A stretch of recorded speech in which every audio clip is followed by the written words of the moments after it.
안녕하세요. 당신의 건강을 책임지는 건강신호등입니다. 듣고 하면 된다라는 마음으로 밝은 미래를 준비해 보세요. 영상을 끝까지 들으시고 평생의 건강을 지키시길 바랍니다. 15년 동안 당뇨약을 먹었지만 혈당은 여전히 200을 넘었습니다. 병원에서는 이제 인슐린 주사밖에 방법이 없다고 했죠. 78세 박영호님은 그날 병원을 나오며 생각했습니다. 이제 끝이구나. 그런데 딱 한 달 후 혈당이 155로 떨어졌습니다. 손발 저림도 사라졌고 밤에 화장실 가는 횟수도 절반으로 줄었습니다. 새로운 약을 쓴 걸까요? 아닙니다. 바꾼 건 단 하나, 편의점에서 산 700원짜리 두유였습니다. 혹시 지금 이 영상을 보시는 분 중에 약을 먹어도 혈당이 떨어지지 않아 막막하신 분 계신가요? 식후마다 쏟아지는 졸음 때문에 오후가 두려우신 분은요? 손끝이 저려서 젓가락 잡기도 힘들다는 말 혹시 해보신 적 있으신가요? 그렇다면 오늘 이야기를 끝까지 들어보세요. 15분만 투자하면 됩니다. 지금 당장 실천할 수 있고 일주일 안에 변화를 느낄 수 있는 방법을 알려드리겠습니다. 이건 기적이 아닙니다. 과학입니다. 그리고 이미 수십 명이 증명한 방법입니다. 많은 분들이 수년 아니 수십 년 동안 당뇨약을 복용하지만 혈당이 여전히 오락가락합니다. 음식은 조심하고 운동도 하는데 왜 나아지지 않을까요? 이쯤 되면 나는 안 되는구나 하는 생각이 들기도 하죠. 아침에 일어나 혈당을 재면 140, 점심 후엔 220까지 올랐다가 저녁엔 또 160으로 떨어지는 일이 반복됩니다. 몸은 지치고 마음은 불안해집니다. 그런데 혈당이 이렇게 요동치는 이유는 단순히 많이 먹어서가 아닙니다. 우리 몸의 혈당 조절 시스템이 제대로 작동하지 않기 때문이죠. 특히 식사를 하기 전부터 이미 몸은 혈당을 올릴 준비를 하고 있습니다. 인슐린이 나오는 타이밍과 음식이 들어오는 타이밍이 맞지 않으면 혈당은 급격히 치솟습니다. 그러면 췌장은 더 많은 인슐린을 분비하려 애쓰고 결국 지쳐버립니다. 이게 반복되면서 약 효과도 점점 떨어지는 겁니다. 제가 만난 박영호 님도 그랬습니다. 78세인 그분은 15년째 당뇨로 고생하시다 약효가 떨어지고 결국 인슐린 주사를 권유받았죠. 하루 3번 약을 챙겨 먹는데도 숫자는 내려가지 않았습니다. 아침 공복 혈당은 150에서 시작해서 식후엔 어김없이 230까지 올랐습니다. 병원에서는 이제 약만으로는 어렵다며 인슐린을 권했지만 그분은 주사를 맞는다는 게 두려웠습니다. 친구들도 인슐린 시작하면 평생 끊지 못한다는 말을 했고 그 말이 머릿속을 떠나지 않았죠. 이후 한 달 동안 모든 식사를 기록하고 운동도 하루 30분씩 했습니다. 하지만 혈당은 여전했습니다. 어느 날 저녁엔 발가락 끝이 저려서 잠을 설치기도 했습니다. 합병증이 시작되는 건 아닐까 하는 불안감이 밀려왔죠. 이제는 그냥 나이 탓이겠지, 더 이상 나아질 수 없겠지 하며 포기할 무렵이었습니다. 그때 우연히 들른 편의점에서 작은 힌트를 얻었습니다. 점심 식사를 하러 가다가 배가 고파 편의점에 들렀습니다. 뭔가 간단히 먹을 걸 찾다가 무가당 두유 한 팩을 집어들었죠. 그냥 출출해서 마셨을 뿐인데 그날 점심 후 느낌이 달랐습니다. 평소 같으면 식후에 꼭 졸음이 쏟아지는데 그날은 덜했습니다. 혈당계를 꺼내 재보니 195였습니다. 평소보다 30 정도 낮았죠. 우연일까 싶어 다음 날도 같은 방식으로 해봤습니다. 식사 15분 전에 두유 한 팩. 결과는 비슷했습니다. 식후 혈당이 200을 넘지 않았습니다. 그때부터 매일 기록을 시작했습니다. 두유를 마신 날과 안 마신 날의 혈당 차이가 분명했습니다.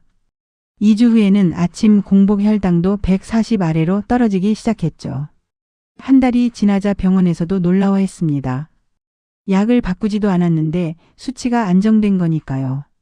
의사는 뭔가 생활 습관을 바꾸셨냐고 물었고 그분은 그저 두유 한 팩을 마셨을 뿐이라고 대답했습니다. 당시 그분은 확신하지 못했습니다. 이게 정말 두유 때문일까 아니면 그냥 몸 상태가 우연히 좋아진 걸까? 하지만 3개월이 지나도 혈당은 안정적이었고 손발 저림도 거의 사라졌습니다. 그제야 이 작은 습관이 정말로 몸을 바꿨다는 걸 받아들였죠. 그 시작은 단 700원짜리 무가당 두유였습니다. 약이 아닌데 이게 혈당을 바꿀 수 있을까? 그때까진 누구도 믿지 않았습니다.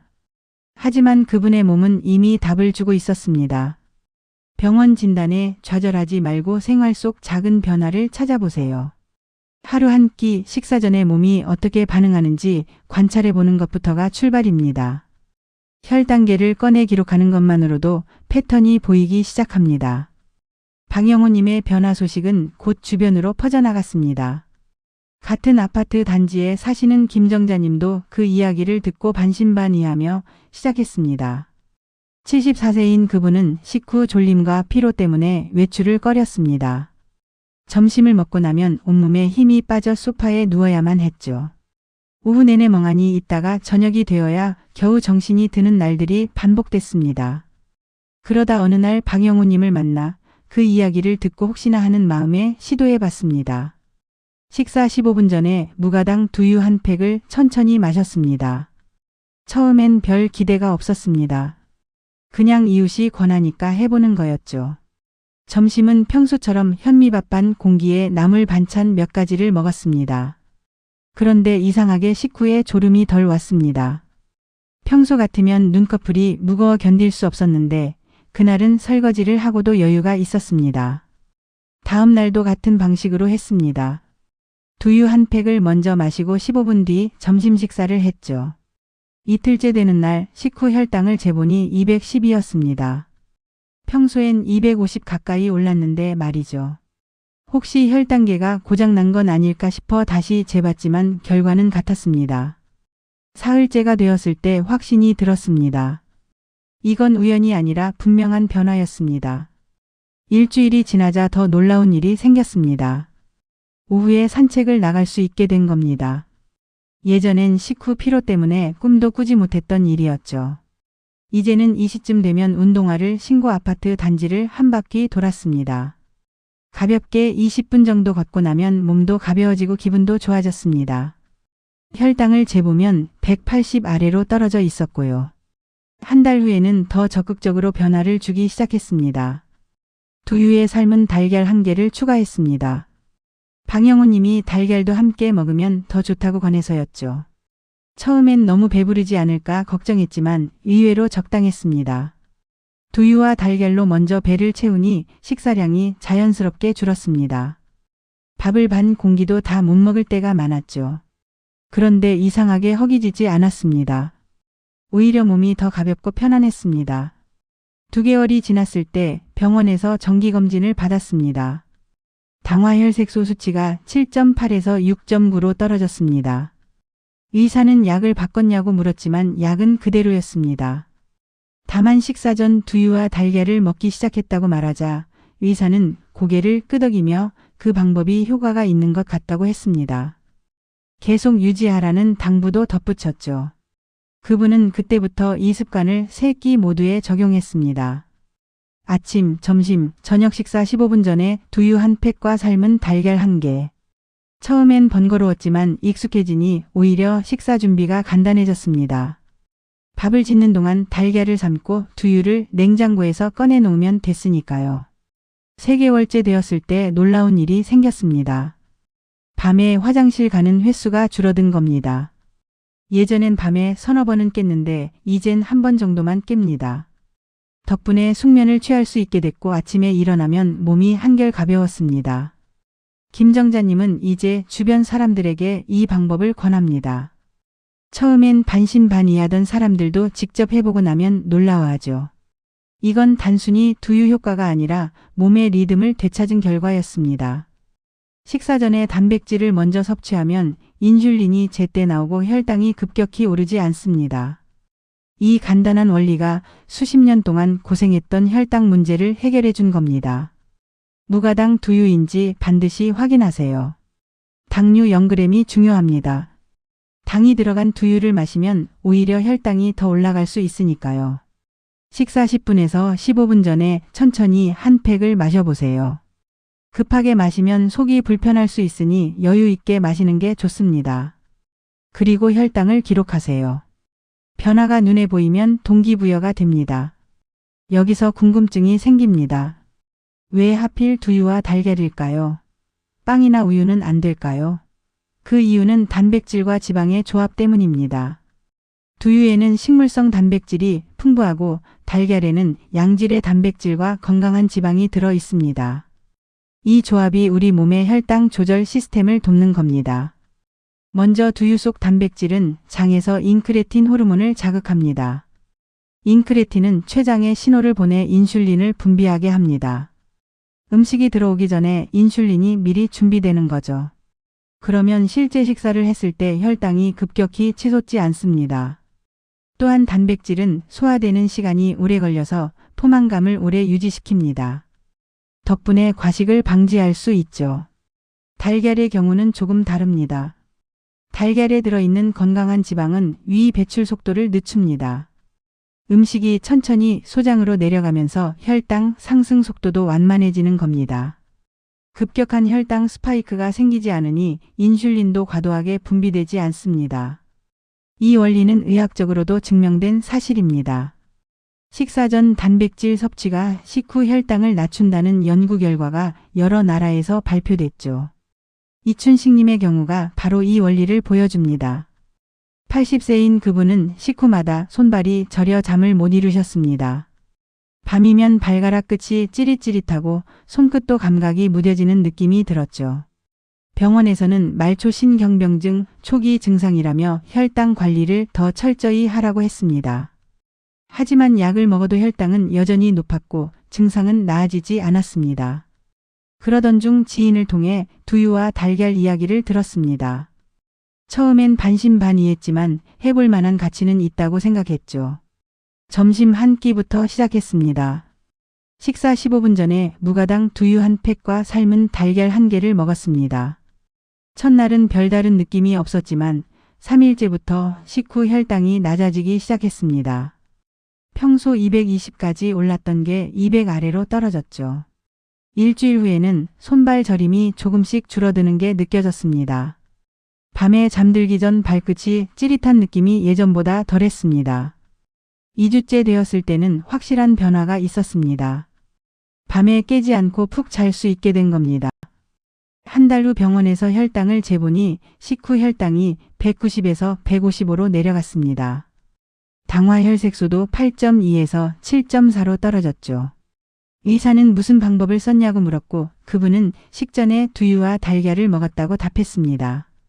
의사는 단백질 선행 섭취가 효과가 있는 것 같다며 계속 유지하라고 권했습니다. 그날 이후 이춘식님은 세 끼 모두에 이 방법을 적용했습니다. 아침엔 두유와 달걀을 먼저 먹고 토스트를 한 조각 먹었고 점심과 저녁도 마찬가지였습니다. 2개월이 지나자 손발 저림이 거의 사라졌습니다. 감각도 돌아왔고 밤에 잠도 편히 잘 수 있게 됐죠. 3개월째 되었을 때는 혈당 수치가 완전히 안정됐습니다. 공복 혈당 120, 식후 혈당 150 내외로 유지됐습니다.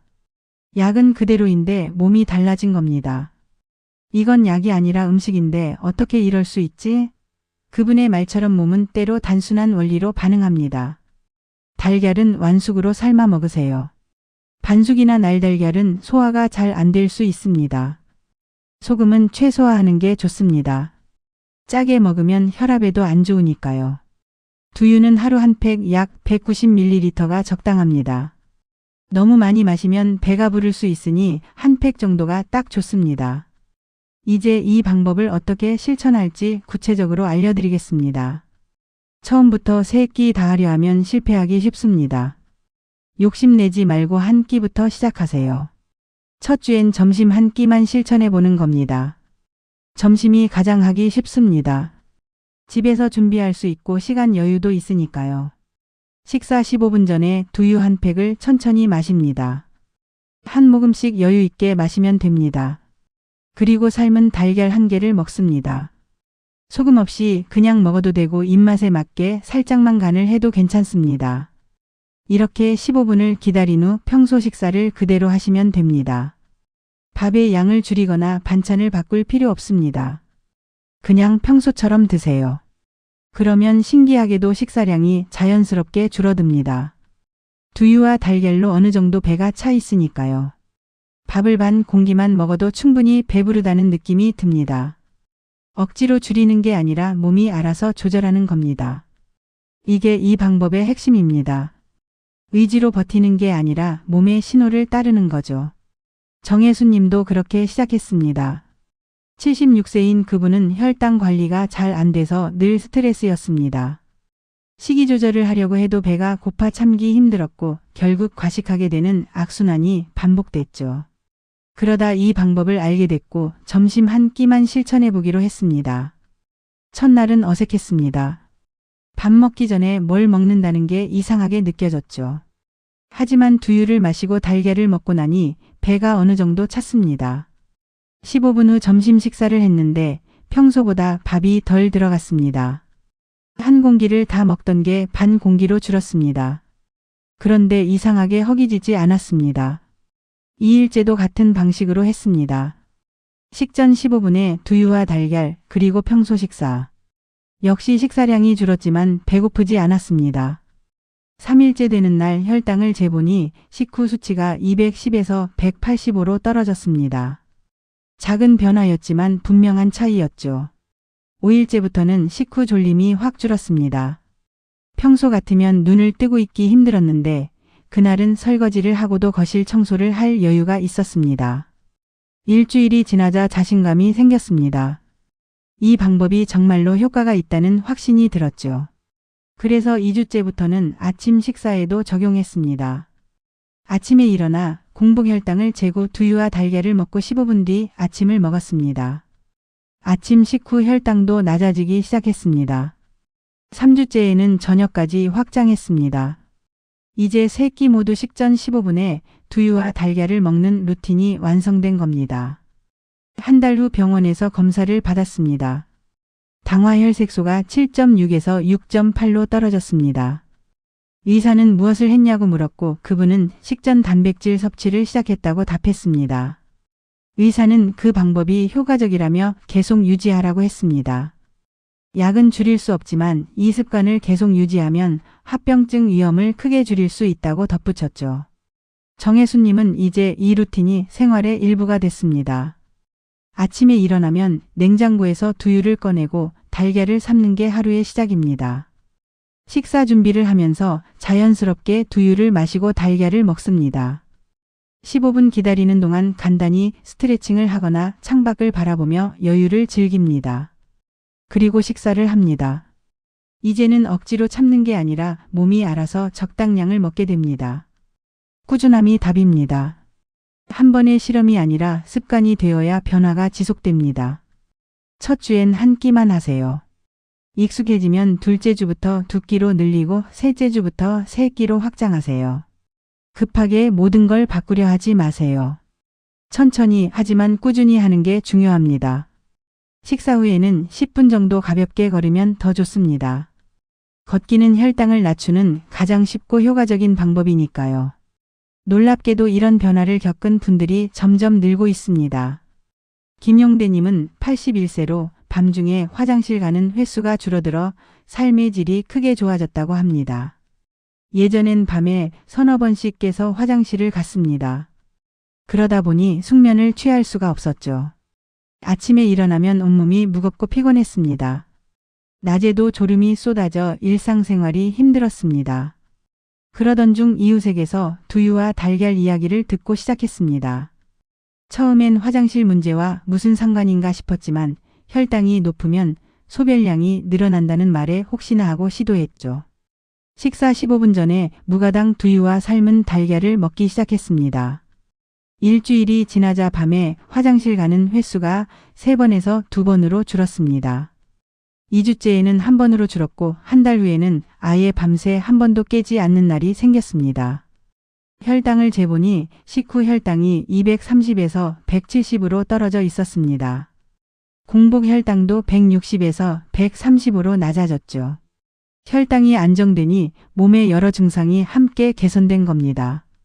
이제는 밤에 푹 자고 아침에 개운하게 일어납니다. 낮에도 활력이 생겨 오전에 가벼운 산책을 다녀오고 오후엔 친구들과 만나 차도 마십니다. 이전엔 상상도 못했던 일상입니다. 오정희님의 경우는 또 다릅니다. 68세인 그분은 손끝 저림 때문에 좋아하던 뜨개질을 포기했었습니다. 바늘을 잡으면 손끝 감각이 무뎌져 제대로 뜰 수가 없었죠. 실을 잡는 것도 힘들었고 몇 분만 하면 손이 저려 쉬어야 했습니다. 병원에서는 당뇨합병증으로 인한 말초 신경병증 초기라며 혈당 관리를 더 철저히 하라고 했습니다. 하지만 약을 먹어도 혈당은 오르락 내리락 했고 손저림은 나아지지 않았습니다. 그러다 복지관에서 만난 친구에게 두유와 달걀 이야기를 듣고 시작했습니다. 점심 한 끼부터 시작해서 점차 3끼로 확장했죠. 2주가 지나자 손끝 저림이 조금씩 줄어드는 게 느껴졌습니다. 한 달 후에는 뜨개질을 다시 시작할 수 있었습니다. 처음엔 10분 정도만 하다가 쉬었지만 점점 시간을 늘려갔습니다. 3개월이 지난 지금은 1시간 넘게 뜨개질을 해도 손이 괜찮습니다. 감각도 많이 돌아왔고 바늘을 잡는 느낌도 예전처럼 돌아왔죠. 혈당 수치도 안정됐습니다. 식후 혈당이 200 이하로 유지되고 당화혈색소도 7.9에서 6.7로 떨어졌습니다. 다시 뜨개질을 할 수 있게 되면서 삶의 기쁨을 되찾았다고 합니다. 손주들에게 줄 모자와 목도리를 뜨면서 행복해하는 모습이 보기 좋았습니다. 하지만 주의할 점도 분명히 있습니다. 첫째, 반드시 무가당 두유를 선택해야 합니다. 당이 첨가된 두유를 마시면 오히려 혈당이 더 올라갑니다. 편의점이나 마트에서 살 때 꼭 성분표를 확인하세요. 당류 0g이라고 적힌 제품을 고르셔야 합니다. 둘째, 식사 직전에 먹으면 안 됩니다. 반드시 10분에서 15분 전에 먹어야 합니다. 그래야 단백질이 소화되면서 인슐린 분비를 도울 시간이 생깁니다. 셋째, 과식을 병행하면 소용없습니다. 두유와 달걀을 먹었다고 해서 밥을 더 많이 먹으면 혈당은 여전히 오릅니다. 자연스럽게 식사량이 줄어드는 걸 받아들이세요. 억지로 밥을 다 먹으려 하지 마세요. 넷째, 약을 임의로 끊으면 절대 안 됩니다. 이 방법은 약을 대체하는 게 아니라 약의 효과를 돕는 겁니다. 혈당이 안정되더라도 반드시 의사와 상담 후에 약을 조절해야 합니다. 다섯째, 달걀 알레르기가 있는 분은 주의하세요. 드물지만 알레르기가 있는 경우 두유만 드시고 대신 두부나 다른 단백질 식품으로 대체할 수 있습니다. 여섯째, 신장질환이 있는 분은 단백질 섭취량을 의사와 상의해야 합니다. 신장 기능이 좋지 않으면 단백질 과다 섭취가 부담이 될 수 있으니까요. 이런 주의사항을 지키면서 꾸준히 실천하면 분명한 변화를 경험할 수 있습니다. 이건 약을 대신하는 게 아닙니다. 몸의 리듬을 바로잡는 생활 속 건강회복법입니다. 특별한 비용도 들지 않습니다. 두유 한 팩과 달걀 한 개면 하루 1,000원도 안 듭니다. 이 작은 투자가 여러분의 혈당 곡선을 부드럽게 바꿔줄 겁니다. 나도 할 수 있겠다는 마음이 생기면 이미 절반은 성공한 겁니다. 처음엔 어색하고 번거롭게 느껴질 수 있습니다. 하지만 일주일만 해보세요. 몸이 답을 줄 겁니다. 식후 졸림이 줄고 몸이 가벼워지고 혈당계 숫자가 달라지는 걸 직접 확인하실 겁니다. 그 작은 성공 경험이 쌓이면 습관이 됩니다. 습관이 되면 평생 갈 수 있습니다. 여러분도 지금부터 시작해보세요. 내일 점심 식사 15분 전에 무가당 두유 한 팩과 삶은 달걀 한 개를 준비하세요. 그리고 혈당계로 식후 혈당을 재보세요. 변화가 눈에 보일 겁니다. 일주일 후에는 몸이 가벼워진 걸 느낄 겁니다. 한 달 후에는 주변 사람들이 안색이 좋아졌다고 말할 겁니다. 이 모든 변화가 단 500원의 습관에서 시작됩니다. 두유는 반드시 무가당으로, 달걀은 완숙으로 삶아서 드세요. 약을 스스로 끊지 말고 병원 상담과 함께 병행하세요. 꾸준함이 전부입니다. 하루 이틀 빠뜨린다고 해서 포기하지 마세요. 다시 시작하면 됩니다. 완벽하려 하지 말고 꾸준히 하는데 집중하세요. 건강은 한순간에 바뀌지 않습니다. 하지만 매일의 15분은 분명히 인생을 바꿀 수 있습니다. 여러분이 포기하려던 혈당 관리도 작은 습관 하나로 다시 시작할 수 있습니다. 오늘부터 점심 식사 전 무가당 두유 한 팩과 삶은 달걀 한 개를 준비해 보세요. 700원의 습관이 당신의 혈당 곡선을 부드럽게 바꿔줄 겁니다. 그리고 그 변화는 손발 저림을, 식후 졸음을, 밤에 깨는 고통을 함께 줄여줄 겁니다. 몸이 좋아지는 건 어렵지 않습니다. 다만 꾸준한 작은 행동이 필요할 뿐입니다. 오늘이 여러분 건강의 새로운 시작이 되길 바랍니다. 여기까지 들어주셔서 감사합니다.